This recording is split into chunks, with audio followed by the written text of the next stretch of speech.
Hello, Degens. Welcome to Degenerate Takes College Football Week 8. Noah? Yeah, Week 8. Overreactions. I'm the Brofect1 AJ. Joining me as always is the man with the numbers, sportsbook whisperer, college basketball guru, daddy of the diamond, all hail the king of the links, the president of one of the worst teams in the NFL. Part owner of the worst team in the NFL, Mr. Noah Engelbretson. Noah Money Train. How you doing, Bob? Fuck you mean worst team in the NFL? You seen the Bears play?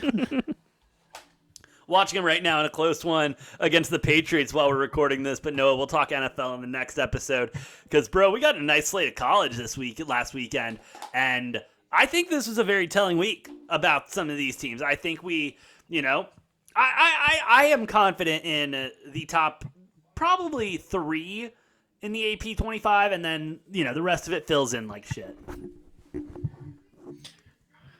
Yeah, we're down to like 7 or 8 teams that probably are even still alive in this hunt this season. So Yeah, really it's starting. very the last 2 weeks, it's gone from like probably 21, maybe 23 teams, depending on how you look at it, to now I'm thinking like 8 is a good number. Whew, and I think even at 8, you're stretching it. But you know what, Noah? We'll figure it out. Let's get into it as we've got the AP Top 25.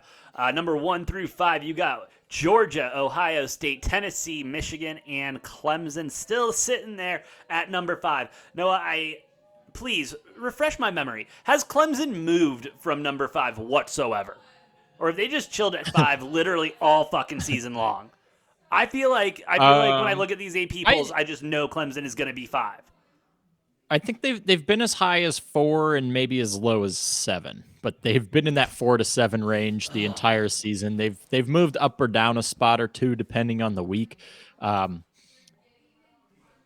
Not really much to like their own play, just whether or not teams above them are playing bad or teams below them are playing really well. They seem very stationary, though. To your point, they have teams that keep jumping up above them and then falling below them, and Clemson's not really doing much to move themselves. They just played their last game of the season against a ranked opponent, so Clemson's going to be 12-0. And maybe they run into a tough one in the ACC championship game, but they're going to be smooth sailing until the ACC championship game at this point. Yeah, and I hate to agree with you there, Noah, and that kind of leads me to my first point of the day, and that is I was right about Clemson all along. All right, I was so on the money about Clemson being this absolutely fake, fraudulent school. All right, because they are not that good at football. I mean, they lost a close one to Syracuse, 21-27, but that score doesn't tell the whole story. All right, Syracuse played they didn't lose. out They of beat their mind. Syracuse. That's what I said. They You said squeaked they out lost a a close close one. one to You said they lost a close one to Oh, Syracuse. my bad. Okay, it's fucking Clemson won. Okay, you're happy. Clemson won. I said it. All right, and I'm fine with them winning. All right, I will say Syracuse, especially in the second half, just didn't show up whatsoever. I don't know where the hell their offense went, but I was trying to find them the entire fucking second half and couldn't find them. So shout out Clemson's D for doing something there. But the fact that they had to come back in the fourth quarter to score 17 points to get that victory, I mean. Now, yes, our prognostication of Syracuse may have been a little bit off to start the season, but Syracuse had this game. I mean, if this game ended in the first half, it was their game, and yes, that's why you play the whole game, AJ. I get it. But I'm not sold on this Clemson team whatsoever. If they somehow fuck around and accidentally end up in the college football playoffs, give me not only a very early first round out, give it to me in a fucking landslide, Noah. I am talking like 75-3 or something like that if it comes down to it. Yeah, I mean, the reality is, we've been talking about 3 teams all year. I think there's a 4th team now. Not I think. I mean, it's pretty obvious. But there are 4 teams that are better than the rest of the country, that being Georgia, Ohio State, Tennessee, and Alabama. If you doubted Alabama at all because they lost a very, very close 3-point game to a very, very good Tennessee team, look at what Tennessee did this week. Look at what Bama did this week. You can look at Georgia too, and just how these monsters of the SEC are just stomping, Oh yeah. like just curb stomping all of their opponents. Alabama, Tennessee, very, very, very close game. That could have gone either way. Like that game could have gone either way. Holy fuck. I mean, I don't think 3 SEC teams will find a way into the college football playoff, but the fact that there is a small chance that could happen is, I don't think, out of the question. No, absolutely. I will say though, Ohio State, I mean, they're sitting in there. They're sitting in there. They're looking pretty. I don't think they're going anywhere. I mean, Michigan, and I think that's going to be it. Really, is if Michigan and when Michigan and Ohio State play, who comes out in victorious, because that'll be the Big Ten team in. But even then, I mean, do you put up a one-loss Michigan who lost to Ohio State? Do you really put in a one-loss Bama team over that? I guess if it was to Tennessee, yeah, absolutely. Yes. God, I love answering my own questions. Because then it comes down to body of work, yes, and strength of schedule, and the reality of that is the SEC is going to take that cake every fucking year, because top to bottom the SEC is stronger than even the Big Ten, who's probably the second best, not probably, but they are the second best conference. But still, like, you look at Michigan's schedule, right? And they've played. Oh shit! I just had it up. Oh, come on, Noah, be professional. Their non-conference was Colorado State, Hawaii, and UConn, which was one of the weakest non-conference in the country. Yeah. Maryland, who's looking okay, but not anything spectacular. An Iowa team who looks god fucking awful. Indiana, who's not great. They did clap a really good Penn State team, but like, if they lose to Ohio State and their only bragging point of the season is, hey, we blew out Penn State at home, I guess they play Illinois, who looks really good, right before that Ohio State game. But I think it would be really funny if Illinois goes into the Big House and beats Michigan. And then they have zero legs to stand on. None. Absolutely none at that point. Even though Illinois does seem to be a lot better than we originally thought. But, hey, that's all I got on the top 5. Noah, anything else?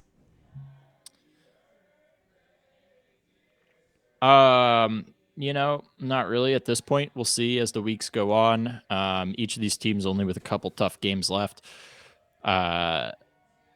I'd like to move on and talk about our other undefeated team who's not getting as much love. I mean, they are ranked up to 7 now. But what the hell are they doing at 7 behind a one-loss Bama? Are you shitting me, bro?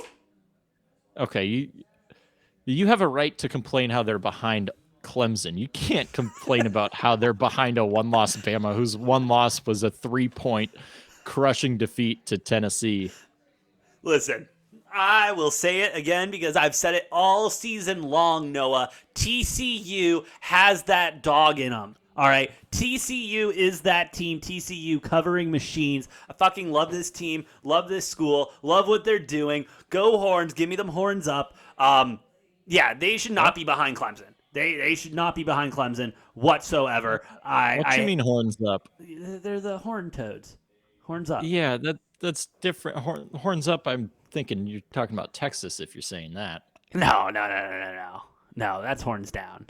That's when I'm talking about Texas. Horns up is TCU, all right? Let's get that straight. Horns up is TCU. Horns down is Texas, all right? You do realize you're the only one on the planet saying this for TCU. Well, no, it's our fucking show, so I'll say whatever the hell I want, all right? Horns up, TCU. They should be above Clemson. They should sure as hell be above Bama. And I think there is a valid argument for TCU to have a conversation about college football playoffs if they continue this performance. I'm not saying they should be in it. I'm saying that there should be a conversation about it. Yeah, they're still not getting a whole lot of love. Next game at West Virginia, only a touchdown favorite. Love. Give me. I'll give you my lock of the week already. Give me TCU minus the points. Thank you. And then they got Tech at home, which you would think they win that. Play at Texas, which isn't going to be a cakewalk. Actually, they already have a line out for that. Texas is 7-point favorite in that one currently. Give me TCU money line. Thank you. Like, I guess the thing with TCU is, like, they probably should be favored in the rest of their games, but aside from maybe this West Virginia game, I mean, they could get a tough guy. Like if they don't bring their A game, like they bring their B game to one of those, like they're not a good enough team to skate by with their B game. But I No. will say this team is gritty and they have found a way to win. They have not looked pretty. Oh God, no. It's not pretty. They have not. They're dogs. They're dogs. They They're have. not show dogs though. They have not looked pretty all season, aside from their non-conference schedule, which wasn't even that pretty. I mean, they beat Colorado 38-13, and then they beat Tarleton 59-17. Barely skated by at SMU. And then they blew out Oklahoma. But since then, I mean, close one at Kansas, double overtime at home against Oklahoma State, relatively close one against Kansas State, having to come back. Kansas State getting out to the early lead in that. So TCU has not looked pretty. No. Like, let's not sugarcoat that, but they have found a way to get it done. And if they can continue finding a way to get it done, who knows? And I'm not gonna put a ceiling on this team. Oh God, I don't no. think they win a national championship by any means, Not but with attitude. I'm not gonna put a ceiling on them. I'm not gonna say they're not gonna make the college football playoff, because if they win out in the Big 12, I think they have a better resume than an undefeated Clemson team. Yeah. I think they have a better resume than a one-loss Ohio State or Michigan. And I would even argue, just on the premise that we're not going to have 3 SEC teams in, that I think they have a better resume than one of the 3 of Georgia, Tennessee, and Alabama. They have to. They would have to, especially if they win the Big 12 title and everything. I mean, they have to go undefeated, though. They lose one game and they're done. No, absolutely. Don't get me wrong. They got to do the impossible. They got to win not only all of the regular season games, they got to win their championship game, and then they got to go on to keep winning. I mean, it's a long shot, but I mean, hey, I wonder what those odds are, because that's got to be pretty spicy. TCU Natty title. Let's talk about another 12, Noah, and I'm talking about the Sac 12, all right? Because they are so bad, they might as well be ball sacks as a organization, that being the Pac-12, all right? Because they somehow figured out week 7, like you predicted, how to get all of our teams out of any contention for college football playoffs whatsoever. I mean, you got number 8 Oregon going into UCLA going into Oregon. Oregon doing their thing, Bo Nix doing their thing at home. I mean, I don't know what else we expect out of Bo Nix, except next time he plays on the road, he will lose the football game, and then when he plays at home, he will win the football game. Bo Nix is becoming a very predictable quarterback, so as a sports bettor, I appreciate you, Bo Nix. Thank you very much. I hope you make it to the league, but you can't make it to the league going 500, so you got to learn how to win on the road. Yeah, well, the problem is, you look at their road schedule. Upcoming, they got California and Colorado.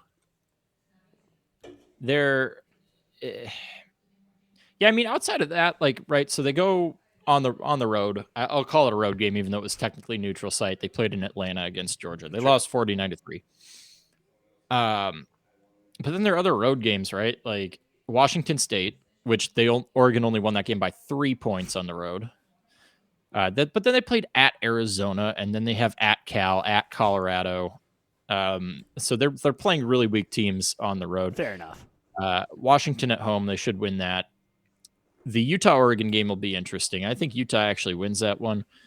And then I said it since the beginning of the season. I'll say it again. I think Oregon State beats Oregon in Corvallis, that last game of the season. And Oregon State, by the way, don't forget about them. Yes, they lost 2 games, but don't forget about them. I've been high on them all fucking season. I still think they can pull out the Pac-12 North. And that game against Oregon last week of the season, rivalry week, that might be to decide the Pac-12 North.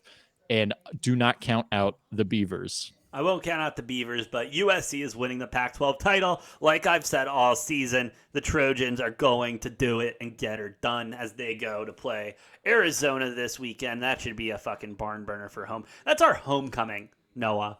Our homecoming, Arizona's homecoming, is against USC. Who's only a 13? It was only a 13.5 point favorite, by the way. I get that, but who the hell scheduled that? Like, give us Colorado. Give us, why are we scheduling USC as our homecoming? Because we already clapped Colorado. And I do want to say, because you did bring up Arizona, I have to just mention, we do have one of the most explosive offenses in the conference, if not the country. Our downfall is we have one of the worst defenses. So, exciting, high scoring games. At least it's not like the last 2 years where our defense would give up a lot of points and our offense wouldn't score any. At least now our offense is like scoring it. Like it makes it watchable. Noah, you just the way you described Arizona makes us sound like the Detroit Lions. Yeah, although where's the Lions offense been the last few weeks? Yeah, that's missing. Make sure you like, share, and subscribe to the channel so that you can know when we release our NFL overreactions. Thanks for the plug, Noah. Let's move out of the top 10. All right. Well, I guess tied for 10, so we're still in the 10, but not really. We're in 11, but it's still 10. Wake Forest at number 10/11, UCLA at 12, Penn State 13, Utah 14, Ole Miss 15. I mean, yeah, when you lose to Bama, you're going to drop some spots. I mean, LSU, sorry. They lost to LSU in a bad one. That was a They rough were up, too. They were. That was a rough spot for Ole Miss to let that one go. They were undefeated. They were trying to have a seat at the table in the SEC, that table that only has 3 teams now in Georgia, Tennessee, and Bama. Ole Miss was kind of at the kids' table, but they were looking to graduate to the adult table. Aw, that's adorable. They get out to what, 17-0, 17-3 lead, whatever it was, at LSU. And then they just got clapped the rest of the game. And LSU looks like a decent fucking team. I'm not going to lie. Yeah, Brian Kelly seems to figure it out down there. I think Ole Miss is still a good team, but I feel like they're right where they belong, right around that 15 mark now. Speaking of teams that clapped other teams, right? I mean, Wake Forest clapping Boston College. That's not super impressive. Boston College, not a great team. Penn State just absolutely trouncing Minnesota. But it was a whiteout. What did you expect? It was a whiteout. Yeah, it took until about the third quarter, but then Penn State really just started laying on the gas. Minnesota without Tanner Morgan looked absolutely lost. They had no good game plan offensively. No. Defense kept them in it for 2.5 quarters, but then, after that, it was just when the offense is going 3 and out every single drive and the defense is on the field for so long, they get tired. They get tired and they got worn down, and Minnesota still got a really good defense, but I mean, man, when you're on the field that much, it's hard. It's really hard. And I don't know any team that has a good defense when they go 3 and out, when the offense goes 3 and out all the time. All right, you can have the number 1 defense in the league, but your offense goes 3 and out every single drive. I mean, you're SOL. It's just kind of football and how that works. Utah and UCLA hanging around still. Shout out to them representing the Pac-12. Yeah, I mean, Utah. Well, actually, this Pac-12 South race is going to get very, very interesting. I think Utah, looking at their schedule, say hypothetically they went out, right? Because that Oregon game, obviously not a gimme. Yeah. But I think Utah's going to win that. USC, UCLA, Utah, all with 1 Pac-12 loss. Hypothetically, looking at the schedule, USC, UCLA, they play each other. Whoever wins that should probably be at 1 loss still. And Utah lost to UCLA, but beat USC. So Utah's got the tiebreaker over USC. UCLA's got the tiebreaker over Utah. So who knows? The Pac-12 could come down to one of 3 teams, all decided by the outcome of the USC-UCLA game. And in that scenario, AJ, if Utah wins out, USC can't win the Pac-12 South. So USC's destiny to win the Pac-12, not in their own hands. Just want to point that out to you. Because if Utah wins out, it doesn't matter what USC does. Not me going to my app to cancel that future bet. Shit, I didn't realize that. That's why you're the man with the numbers, Noah. Thank you for that one. Before we move on to 16 through 20, have you tried this Truly's fruit punch shit? I hate it. It's disgusting. Dude, this is not a plug. This is awful. I mean, like, I thought you were gonna plug it for a second. I'm like, God, no. No, I hate it. It's nasty. Oh my God. Like, I take a sip of it, and it's like I just got, like, one of those. What the hell are those? the those big ass pixie sticks. Yeah. I got a big ass pixie stick that's like melted down with icy, and just it's god awful. But anyway, 16 through 20. You got Syracuse chilling there at 16. 6-1 should be 7-0. Illinois at 17. LSU sneaking in there at 18. 19. Kentucky back in the rankings. 20. Cincinnati. Yeah, and this is an interesting grouping here. Syracuse, obviously, I was talking about, shout out to them for playing as well as they have this season. But I didn't see them being that good, although I am a little reassured now. I mean, they played Clemson tough. They beat NC State pretty good the week before. It's just, they have that very narrow win over Virginia earlier this season, and they barely beat Purdue. I still have questions about Syracuse. They've got Notre Dame at home next. We'll see how they finish the season, but I wouldn't be surprised to see them drop another game or two. All right, hold up. Are we really saying that Notre Dame this season is going to be a challenge for the Syracuse squad? I didn't cite Notre Dame. I just said I wouldn't be surprised to see them lose another game or two. Okay. Notre Dame looks fair enough. like hot garbage, but they have to play at Pitt, Florida State, and then at Wake Forest. So that's a really tough 3-game stretch. I could see them losing 2 of those games. Yeah. And I'm not going to write off Notre Dame. Like, they have not looked good, yes, but they're still Notre Dame. They have the talent to, like, if they can piece it together for 4 quarters, they still are totally capable of upsetting. They are. Has Notre Dame brought back Manti Te'o yet? No, not like to play, not to play, but like I'm pretty sure they did. Come talk or some shit like that because he's doing like a promotional speaking. I was about to say maybe that's what's kind of. I just watched that doc because I was tired of people saying watch it, and so yeah, Notre Dame. Shout out Manti Te'o. You were played, bro. Sorry about that, and sorry about all of the Manti Te'o girlfriend jokes that I made throughout my life because they were a lot. Yeah, with Purdue.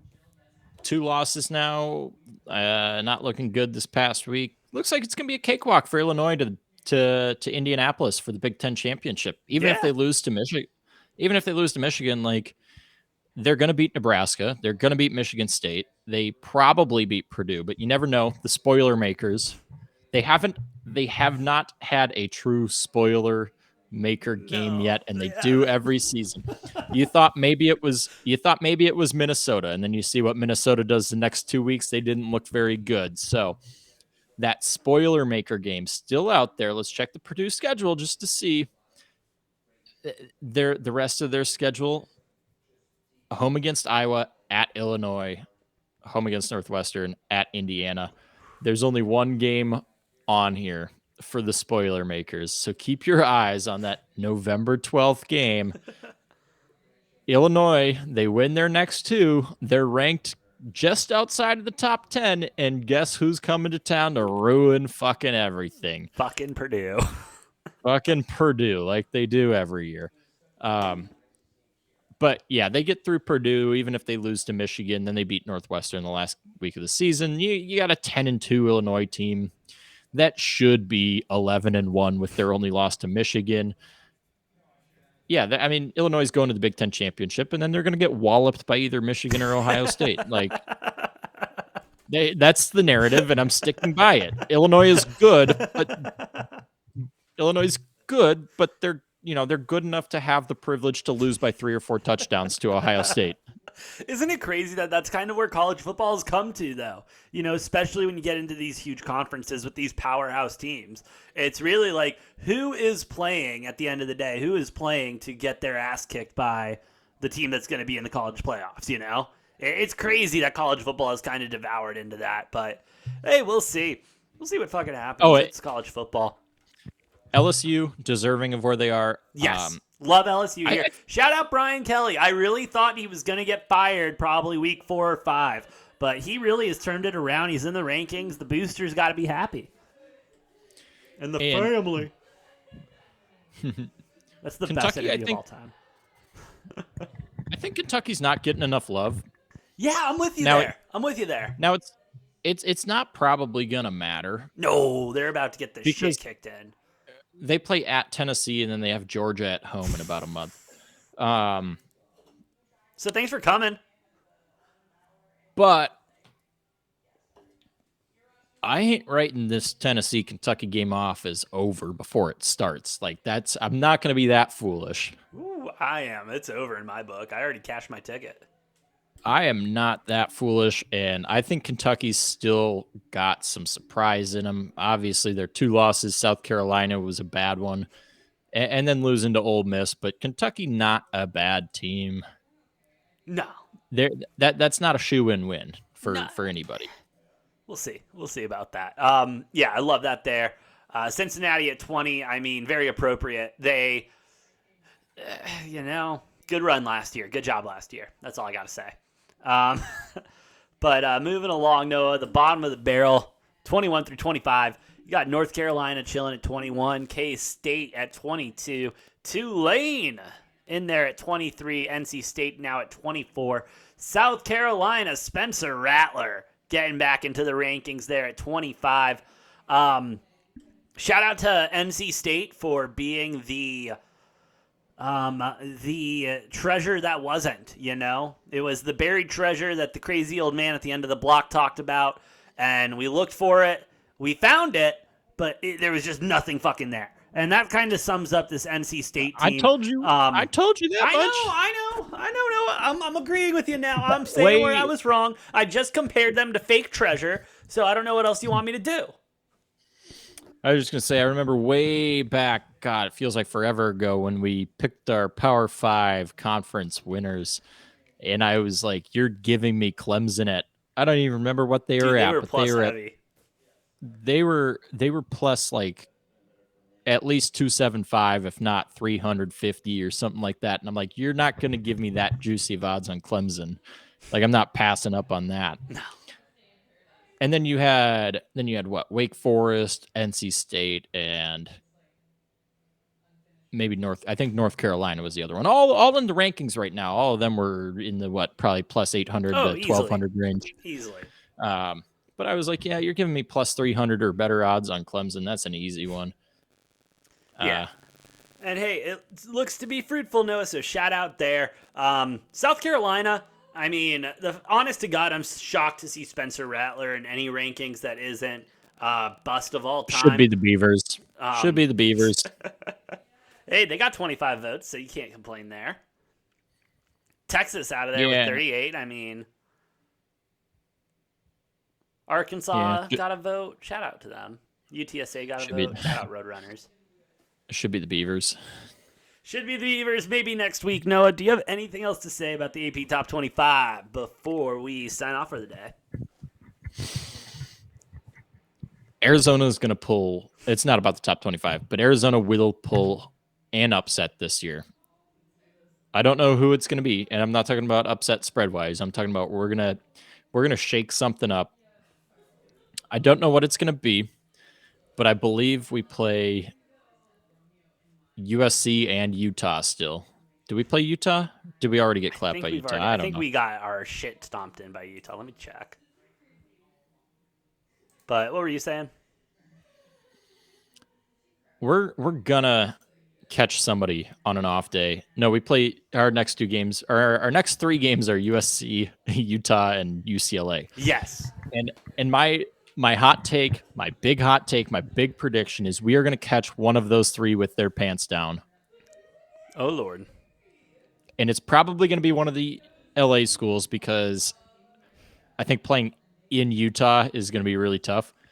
But obviously UCLA has no home field advantage because nobody shows up to those games. Why would they? And we have homecoming at home against USC. We won. Our 1 win the last 2 years was at homecoming last year. True. We were like 25.5-point dogs, too. I think the stadium's going to be popping, especially coming off a bye week. We've had an extra week to prepare. So have they, but that's okay. I don't know. I'm saying we beat one of the 2 LA schools. Well, hey, to find out if USC is that one, tune in later this week for college football week 9, locks, bets, and predictions. You got to make sure you like, share, and subscribe to the channel so that you don't miss anything. We got a lot of stuff coming out. NFL, college football, live season finale this weekend. I'll be doing exclusive coverage on that. Crazy shit, Noah, in the golf world, but that's talk for later. Also, hit that link tree down below. Follow us on the... Oh my goodness, these truly fruit punches are not doing me well. Follow us on the socials. Hit that link tree down below. And hey, drop in the comments. What's your biggest takeaway from this week and your hottest take? We'd love to hear it out. But yeah, with that being said, I've been the Brofect1 AJ. That's the Money Train Noah. And we'll see you next time on Degenerate Takes.